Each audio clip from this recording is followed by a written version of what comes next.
एक बहुत इंपॉर्टेंट सवाल जो आजकल बहुत ज्यादा लोगों के मन में उभर रहा है और निकल के आ रहा है, specially after this war, international war जो जियोपॉलिटिकली चल रही है, जियोपॉलिटिकली हम लोग इनस्टेबल हो रहे हैं, उसके चलते हुए इकोनॉमी पे हमारी क्या क्या इम्पैक्ट आ रहा है, उसके लिए हम लोग बहुत ही ज्यादा एप्रीहेंसिव और आप कह सकते हैं फ्यूचर के बारे में सोच के काफी ज्यादा परेशान हैं।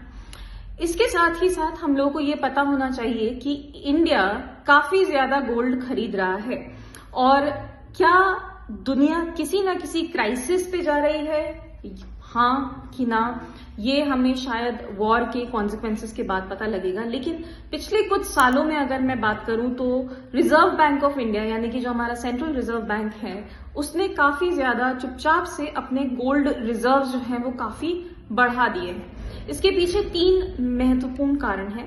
सबसे पहला महत्वपूर्ण कारण है दैट इज डॉलर डिपेंडेंसी कम करना।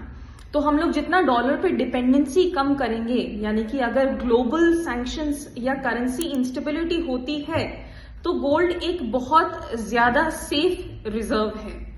सेकेंडली, अगर मैं बात करूं तो मैं कह सकती हूं जियोपॉलिटिकल अनसर्टेनिटी के बारे में। तो रशिया यूक्रेन वॉर के बाद स्पेशली कंट्रीज अपने रिवर्स काफी ज्यादा डाइवर्सिफाई कर रही हैं। और तीसरा, अगर मैं बात करूं तो हम कह सकते हैं इकोनॉमिक सिक्योरिटी। तो गोल्ड एक ऐसा एसेट है जो सेंचुरीज से वैल्यू स्टोर करता आ रहा है।